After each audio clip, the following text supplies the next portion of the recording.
And great is the Lord's faithfulness. He has been faithful to us for many years. Amen. Amen. We want to give him glory and thanks this morning as he continues to lead us. God is so good. I pray that you're okay that I'm a substitute hitter this morning. I told you last week that we'd have Pastor Paul Geely speaking, and he was intentional on being here on Friday evening as well as Sunday morning. And during the week, he called me because of some conditions that took place at the church and that he would need to be there this morning. And I said that I fully understand. But God is so good, isn't he?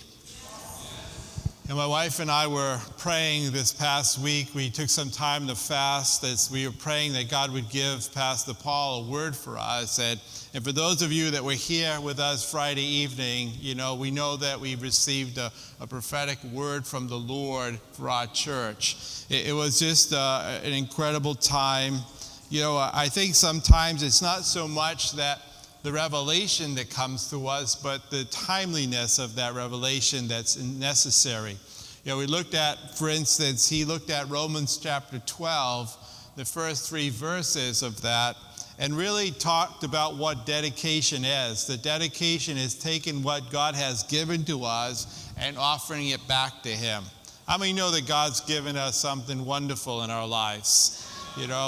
When we even give our lives to the Lord in salvation, what we do is we turn back and we give him our life and say, Lord, use it now for your glory. Amen.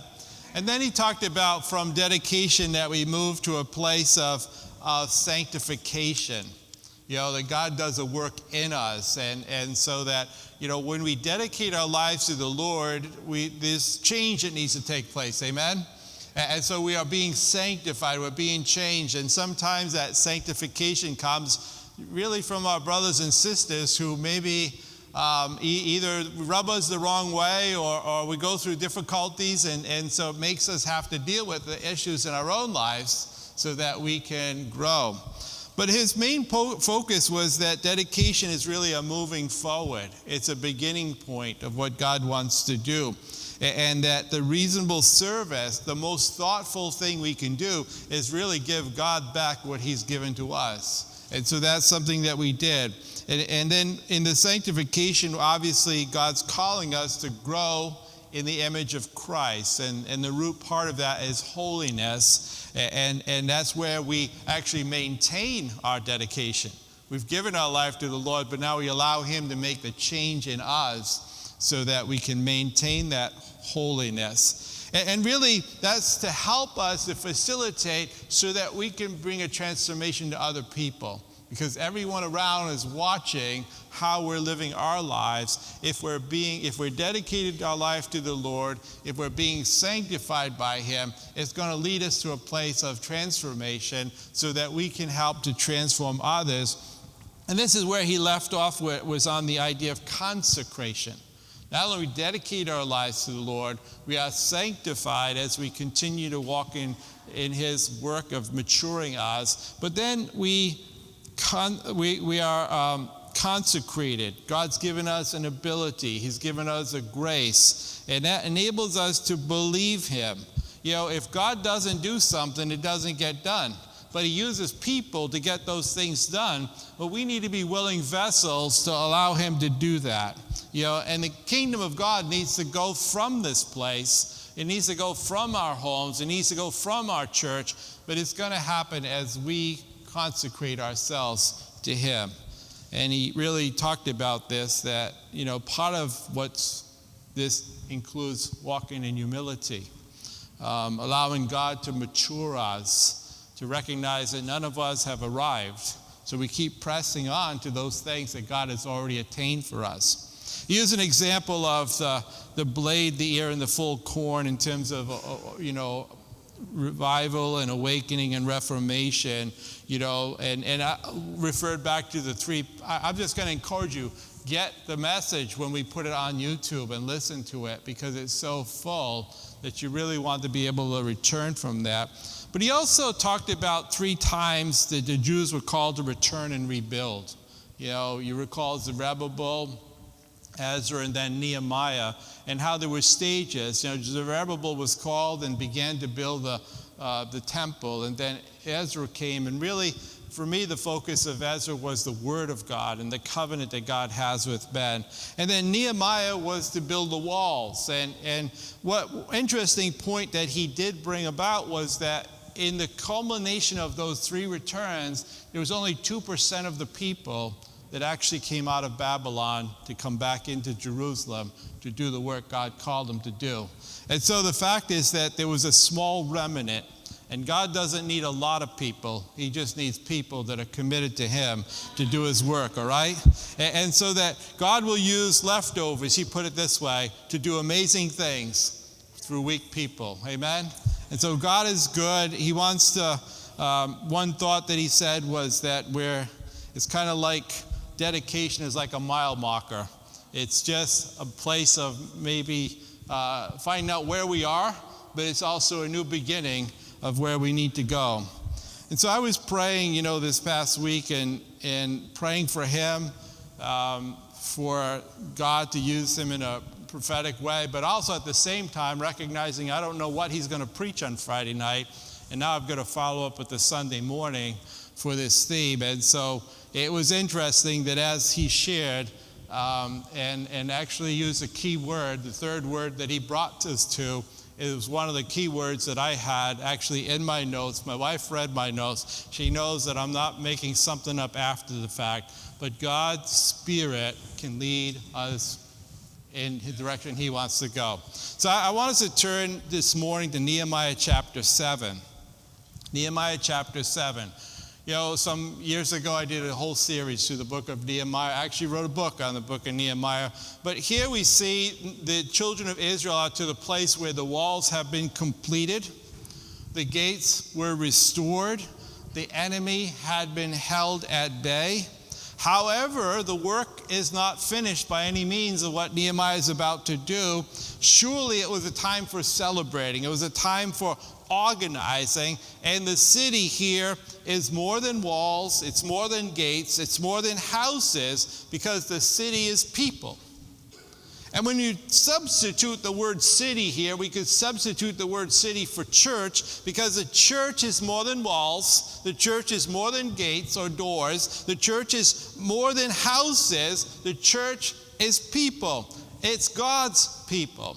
And the real problem in Jerusalem was not so much the walls, and nor is it really the main problem here at Master Builder Ministries. It's really not about the walls. The walls were simply Jerusalem's most immediate and urgent problem. And they were at a beginning point. This for them was not the ending point. But now we read in the story that the walls are built, but if the Jerusalem community is to have a future, it has to deal with even greater issues. And the people had proven themselves that they were capable to do a great and mighty work through the rebuilding of the wall. So it showed others what God can do through the few that want to stand up for Him. And so the question we need to ask ourselves is this, and what the children of Israel had to ask themselves was, can they rebuild the life of Jerusalem? And this is an important question for us as well. Can we rebuild the life of this church? Can we rebuild the life of this community? And so it's something that we need to continue to rededicate ourselves to the purposes of God, because to rebuild, we need to consider the mindset that created some of the problems in the first place. There's a reason the children of Israel were in Babylon. There's also a reason many of the children stayed in Babylon.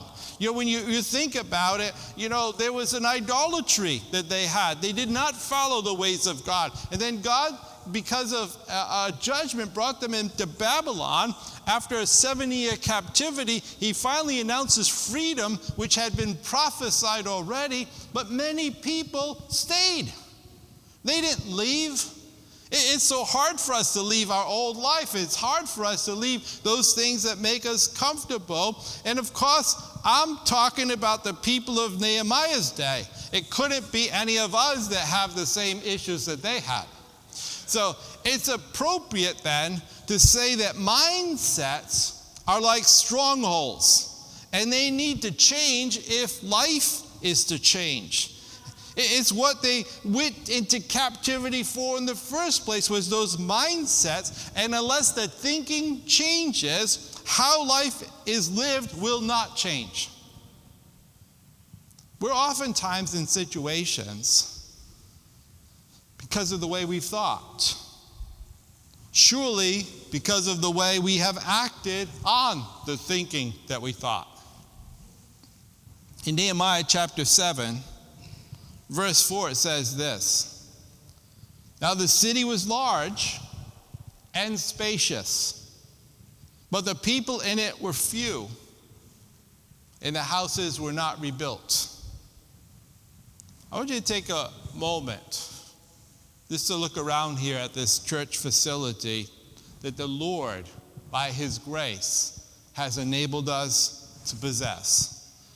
What a great victory that the Lord has done in the last 2 years, the process by which He brought us to this place. This is a miracle of provision, and it's also a miracle of placement. It's large. It's spacious. But the people are few, at least for now. God has brought us here for a reason, because of His own sovereign reason. But you look at this scripture and you say, the people are few and there's a work left to be done, because He says the houses were not rebuilt. To me, that speaks of the conditions of our families, the conditions of our marriages, the conditions of our children. And here's the million-dollar question: how does one go about addressing this issue? Rebuilding the life of the nation, rebuilding the life of the community, particularly rebuilding the life of the church. This church, or the city that we read about here, and actually, if you think about the city of Fall River, it's essentially filled with defeated, poor, or marginal people. Now, I don't say this to be condescending. I'm not saying this to be critical. I want to tell us this: we have an opportunity to minister the good news to the population around us. Many of the people in our city do not believe that they are capable of coping with their own lives, not to mention the world's problems. In the last several years have seemed to reinforce this idea in people's thinking. They seem to see themselves as not being able to make a difference, that their voice really doesn't matter, that everything is controlled by some outside force, some outside system, some greater force that can't seem to be defeated. And many people have just accepted and believed internally all the lies, all about the systems that the people served by the systems tell them. This past year has been unlike any other year, but when we think of all the propaganda that we've had to swallow. And many people have accepted, believing internally all the lies, and they believe they're inferior and can't make a difference. You see, what exists is what's called a culture of poverty. And this phrase, culture of poverty, doesn't just mean an absence of money or a lack of daily sustenance. It's not just that society has set some people aside. The problem is this: the poor perceive themselves as adequate only to be poor. The marginalized believe that somehow they deserve the marginalization. In other words, what is what will be. And they resign themselves to this poverty, or this mindset, this powerlessness. They resign themselves to the feeling of rejection. In other words, this is life. Is that word, c'est la vie. You know, the way it has been is the way it will be. And in this statement, though, there's no hope or vision. And when this takes place, we lack the will to restore our freedom. We become controlled by other forces. And we just simply accept all that to be true. You probably heard the example of an elephant. You know, baby elephant can be tied with a chain to a tree, and, you know, that elephant for sure can't break the chain. But after trying many, many times, it stops trying. As it grows, that chain can be reduced to a smaller chain. As it grows into full grown, you could actually tie just a small rope. It's a symbol of the authority you have over that elephant. But the elephant can't be constrained by the rope. It's constrained by the thinking that it can't break the rope. Here's the wonderful news. The gospel is good news. It's good news to the poor. And listen, you do matter. You are important. You are important enough for God to have provided for your salvation. And you're important enough for Christ to have died for you. And you are a somebody because you belong to Him. You don't need to live your life in the past. You don't need to live your life in your sins. You do not need to live your life in bondage. You are free. You are free to know truth. You're free to walk in truth. You are free to hope for a better life. Jesus said in John chapter 10, the thief doesn't come except to steal, to kill, and to destroy. But I have come, he says, that they may have life, that they may have it more abundantly. I'm the good shepherd. I give my life for the sheep. He says in John chapter 8 that if you abide in my word, you're my disciples, and you will know the truth, and the truth shall make you free. You know, when a community is beaten down, it adopts this culture of poverty, and it may have adequate monies to function, but it's dysfunctional because it believes it deserves no better. And we've all faced these situations in our neighborhoods, in our places of business, and the reality is that this idea and this mentality crosses into the church as well. You can sense a depression, a resignation. It's so palatable, you can reach out and you can touch it. And the issue is this: how can a community convince it is unacceptable and learn to accept itself and to reformulate its own existence into a corporate life that's meaningful and full of hope? And what's the role for us as God's people, the church, in the transformation of such a depressed community? And this is the issue now that Nehemiah must face upon having the walls completed. And this is the issue now we must face having completed the renovation of this new church and school facility. There's a work for us to begin here. I'm not going to read through chapter 7 because it's just going to take a lot of time, but I'm pulling from chapter 7 in understanding this because for the first half of the book of Nehemiah, the people existed for the walls. But now the walls must exist for the people. It was time to organize the community so that the children or the citizens could enjoy the quality of life that God wanted them to have. God had great things in store for Jerusalem. One day, Jesus himself would walk through those city streets. He would teach in the temple that the few people had restored.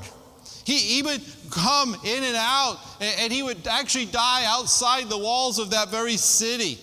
God also has great things in mind for this church.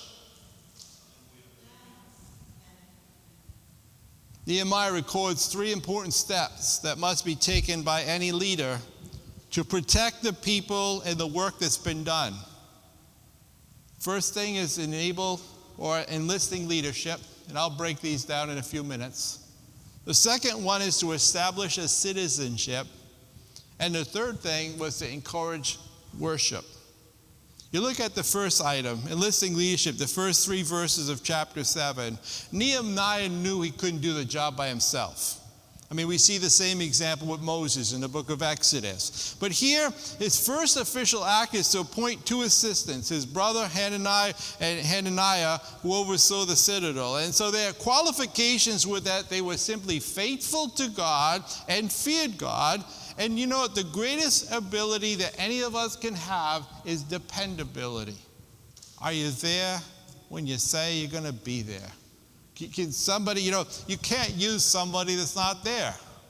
And so we need to be dependable. And so the Apostle Paul instructed Timothy the same way. These things that you have heard from me among many witnesses, commit these to faithful men who will be able to teach others also. So if we truly fear the Lord, we will be faithful. And we will do the work that he's called us to do. And if we fear people instead of fearing God, we'll end up trapped, and that's going to lead to failure. I know in my life, in trying to answer the call of God, there are times when you have to make decisions that are not popular with everyone. And you've got to stand. You need to continue. And that's what God calls us to do. If all we're doing is getting people's approval, then we fear people. God's looking for faithful men. He's looking for faithful women who have a courage, who have a conviction to serve him, come whatever may happen. Here we see gatekeepers are appointed. And what good are strong new gates if nobody's guarding them and coming into the city at will? What good are the walls if the gates are open to every foe that wants to enter the city? Fathers in the scriptures are called to be gatekeepers of their homes. And elders are leaders that are called to be gatekeepers of the church. And we need to join together in a team ministry to set in order what God wants to do in and through our church, because there's a place for everyone to do a work. Up to now, through the pandemic, we've been operating our church really like a skeleton crew. I mean, we've been doing the basis to try to meet the needs. And we haven't had many meetings. We haven't had those other kinds of things. We haven't had our Sunday school, which we want to begin in just a couple of weeks. We haven't had fellowship. Fellowship is beginning today. There's going to be food after service. You're welcome to come. Join with us. We're working through our Bible study on Tuesday evening, so that they'll be here downstairs in the back, but we'll also be able to add other small group teachings on the same night. We're making some changes, and I understand here, the enemy penetrated the Great Wall of China at least 4 times, and every time they entered that gate, it was because the guards were bribed. Gates and walls are only as good as the people who stand guard over them. And the gatekeepers here are given very specific instruction when they should open the gates, when they should close those gates. And to open the gates in the early morning would only invite the enemy to come in while the people were asleep and unprepared. And then the same thing, we see to close and lock the gates without guards on duty gives the enemy opportunity to slip in and go unnoticed. But Nehemiah appointed 2 kinds of guards here. Those to patrol the walls at very specific stations, and those to keep watch near their own homes. And then Nehemiah challenges them, guard the areas that have been built. With guards at the gates and watchmen on the wall, you have a solid neighborhood watch. So the city is safe from an attack that comes from the outside. And all of this really has a message for us today, because if God's people don't protect what they've accomplished for the Lord, the enemy comes in. He takes over. Paul's admonition must be heeded. He says in Ephesians 6:13, after having done all to do, stand. What a tragedy that prominent schools that once were true to the faith today deny the faith. And churches that once preached the gospel, today they have in their pulpits ministers who preach another gospel. Every Christian ministry is one short generation away from destruction, and God's people must be on guard. We need guards at the gate. We need faithful men and women who will not allow false Christians to get in and take over the ministry. We need watchers on the wall to warn us when the enemy is approaching. We need intercessors to stand guard over ungodly influences and attacks of the enemy so that we can stand against the wiles of the devil. Christian parents, we need to guard our homes lest the enemy gets and captures our children. We need to be vigilant in this. Vigilant in how they're being educated. Vigilant in the entertainment that they're listening to. Vigilant in the influences that we allow in their lives. When we become too comfortable with the enemy, we lack discernment of his devices. It's while God's servants are asleep. It's when we are confident that the enemy comes in and he plants counterfeit seed. We need to be awake. And we need to be alert. And we of all people should not be sowing diverse seed ourselves. But God will not be mocked. What we sow, we shall reap. In this day of pluralism, it's interpreted by most people to mean that we have to agree with everybody about everything. That we don't make any waves. You know, Christians, we need to remember that we're different, however. And we need to test everything by the Word of God. And that means you and I will think differently than the society around us. There are many religions, but there is still no other name under heaven given among men whereby we can be saved. And that name is Jesus. That name is to be exalted above all other names. Amen? And anything that changes that message, anything that weakens that motivation to get that message out is of the devil, and it needs to be opposed. We need guards. We need watchers on the wall. We not only need to enlist leadership, we also need to, second point, establish citizenship. During verse 4 and verse 69, it's a very difficult, long list of names. In fact, if this was part of your devotion, you'd probably say, boring. You read all of these names, but these people are really God's bridge from the defeats of the past to the hopes of the future. These Jews were like the living link that connected this historic past with a prophetic future, and it made it possible for Jesus Christ to come into the world and actually walk among this place that they were restoring. In Ezra 2 and Nehemiah 7, we have all the Old Testament. In Hebrews 11 is to the New Testament. It's a listing of the people whose faith and courage made things happen. So they're listed there. And the structure of this list reveals fundamental values of the Jewish community. For instance, it shows the centrality to the temple. The priests and the Levites, those workers were given a special mention. The list shows the importance of where a person was born. It shows the significance of the people that are known by their city of origin rather than their family origin. See, Israel displayed a value of their ancestry. And those who could prove that they had some kind of roots or genealogical roots belonged to the community. And those who could not identify their backgrounds could not be part of that community. And this affected people and priests as well. Didn't matter your position, you had to have your genealogy, you had to have a reason to belong.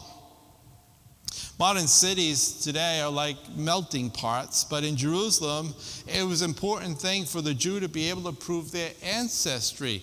These genealogies were like their lifelines. And it linked the Jews not only to the heritage of the past, but it also to the hope that they had for the future. And not to be able to prove this ancestry, it meant like a second-class citizenship. It meant a separation from all God had given to Israel. There are 10 different groups listed here, starting with the leaders who returned with Zerubbabel. And the important thing is not to count the people, but to realize that these people counted. They made a difference. They left Babylon. And they did much more than just put their names on the list. They laid their lives on the altar, and they risked everything to obey the Lord to restore this Jewish nation. We learned Friday evening that after 3 returns, the culmination of all 3 returns is only 2% of the Jewish population that was in Babylon. See, these few, the ones that we have the names listed in chapter 7 here, these were the pioneers of faith. They trusted God, and they trusted God to enable them to do what other people would have said is impossible. Yeah, as a church, we have our list of first pioneers too. We have a list of our first membership. You know, when we first established the church in 1995, we actually spent a year teaching about church life and what it would take. And then there was a covenant signing on our first anniversary where people actually made a decision to join in a covenant membership. You know, not everybody that put their names on that list have endured with us. And other names have been added to that list in the coming years. Some people have chosen not to put their names. You know, for whatever reason, they have chosen not to become this way, yet still have served and supported the vision of this church. And more recently, more and more people are shouldering the work with the plow, you could say, enabling us to complete what's been our new faith walk. So you ask the question, what about these modern day pioneers? Do we still have the same value of commitment, membership, and body responsibility in life? What about the idea of purity and heritage and faith? Or, like the world around us, are we free agents? Have we subscribed really to a faith in Jesus Christ, which calls us to be baptized, to join the community, to be commitment to the Father's teachings? Look, there's a book of remembrance. And here are names when we come to know the Lord, when we give ourselves, when we dedicate ourselves to Him. It's actually recorded in a book of remembrance. And here, you know, our own names are written just like are written in our own church expression. Nehemiah here enlisted leadership. He established citizenship. But here's the thing.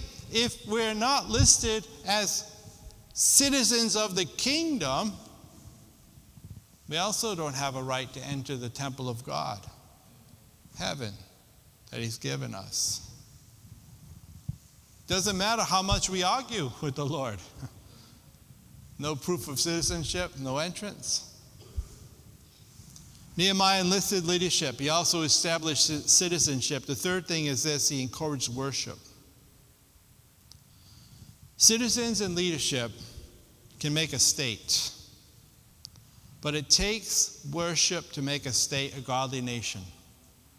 In other words, we could administrate. But if we don't give our lives, if we don't give our heart, if we don't give our spirit to the Lord,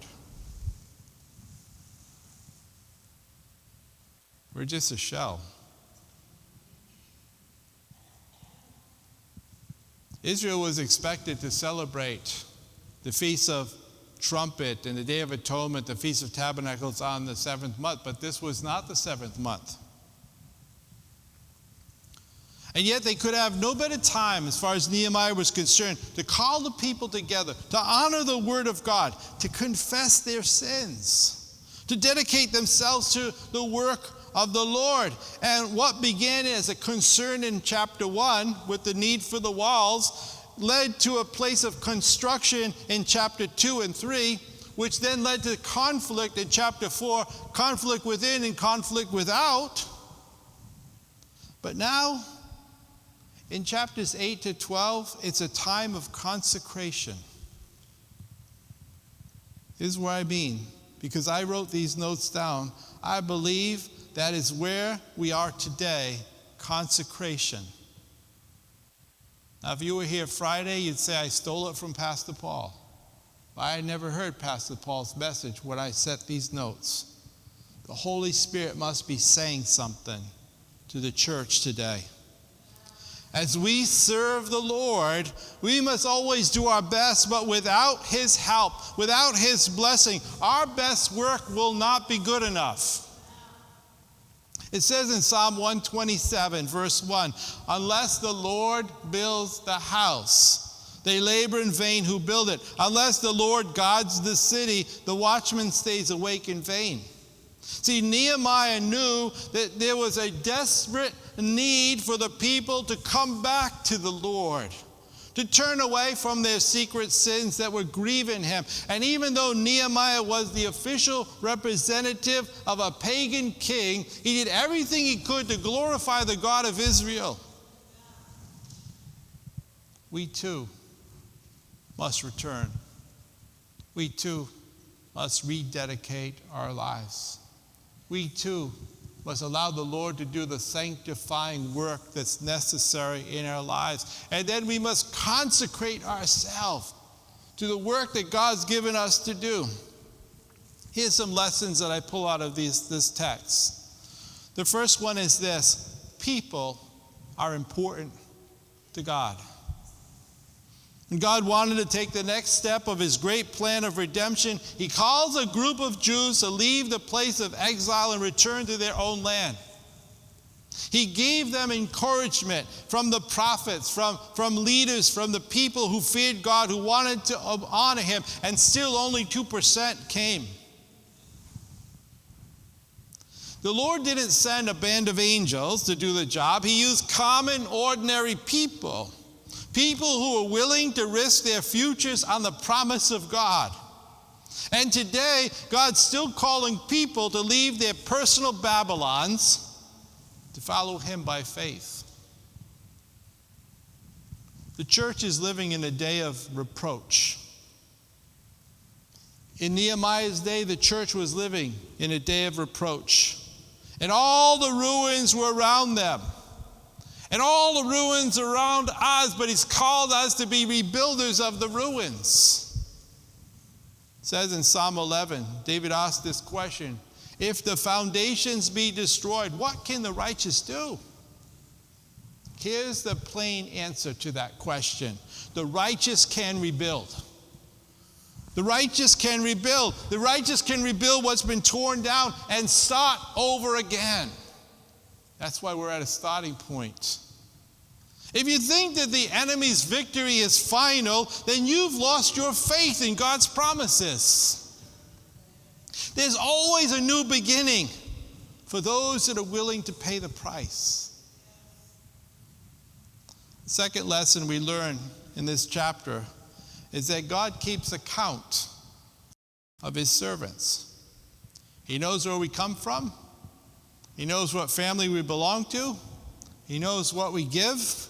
He knows what we do for Him. And when you stand before the Lord, we'll have to give an accounting for our lives. I think we want to be able to give a good account, don't you? The third lesson is that it takes leadership to accomplish what the Lord intends. People need to be put in position to guard what is built. And this includes administrators, assistants, gatekeepers in the community, in the home. It includes priests and servants. It includes a collection of worshipers, Sunday school teachers, greeters, ushers, small group leaders, refreshment teams, visitation teams. These are all things that need to be put in place so that God can do the work He wants to do in our community. See, organization is necessary so that we can keep and guard what He has built. And I want you to know this. There's a role for you to do in this place. God has a place for you. He has a role for you. Another lesson we learn is that the Lord is able to keep his work.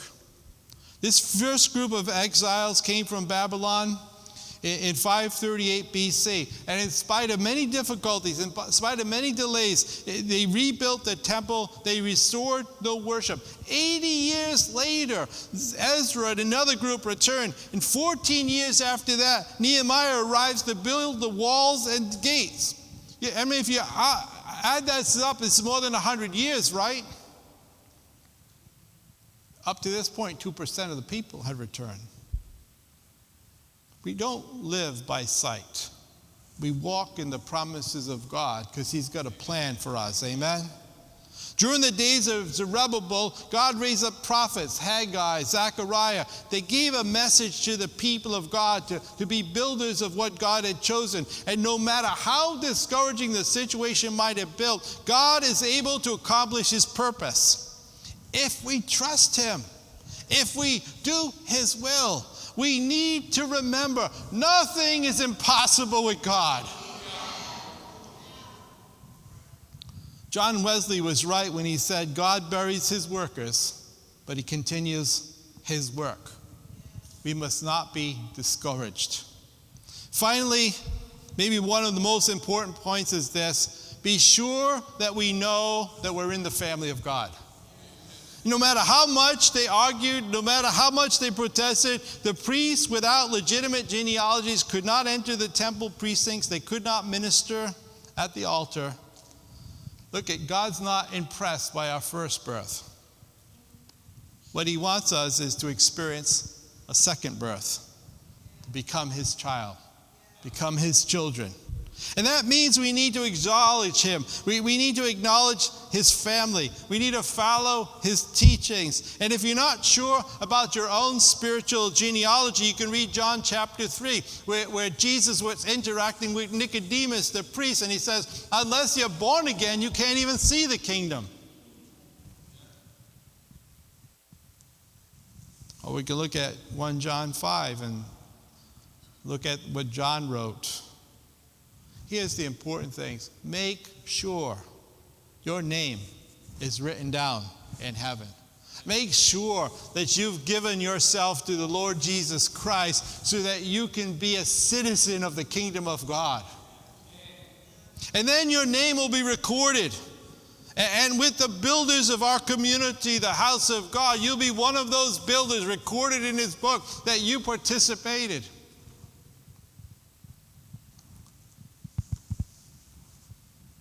I guess on Friday, is that July 2nd, Friday? It'll be our 26th anniversary of the beginning of our church. And I feel like as we begin our 27th year, that we're just at the beginning of what God wants to do. He's brought us here. We saw significant,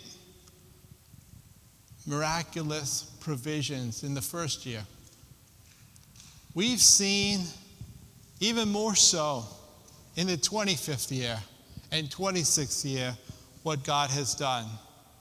We could never have done this in our own wildest imagination or thoughts to bring us to this place. This was like a sidewalk sale, this church. You can't imagine that when I say that, we perhaps purchase it for 20% of its value.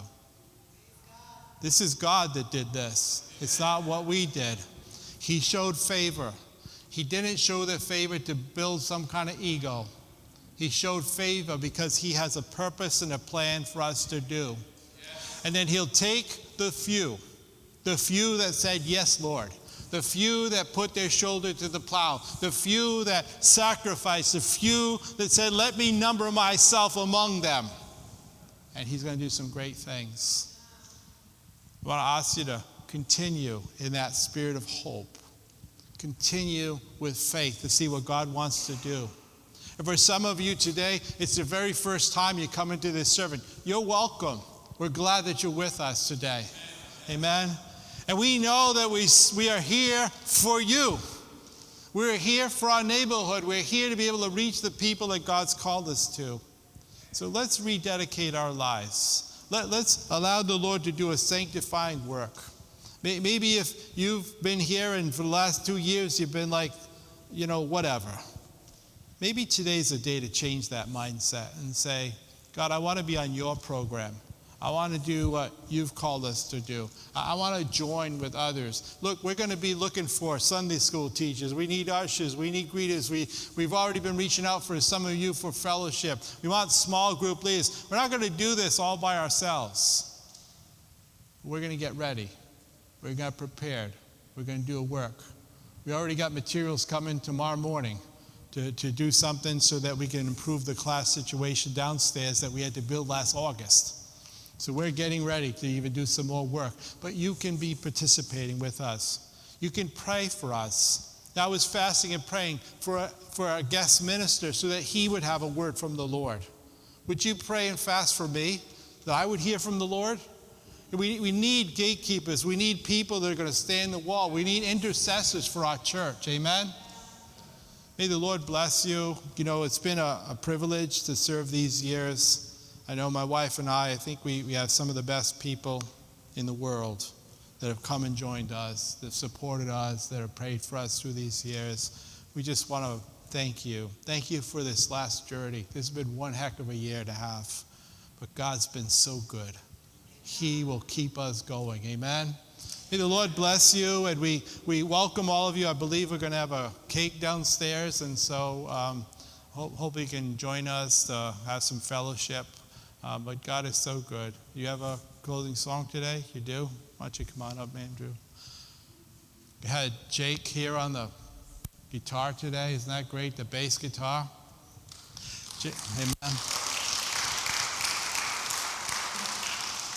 Jake's been wanting to play in the team for a long time, but he's sacrificed that to be our person doing sound.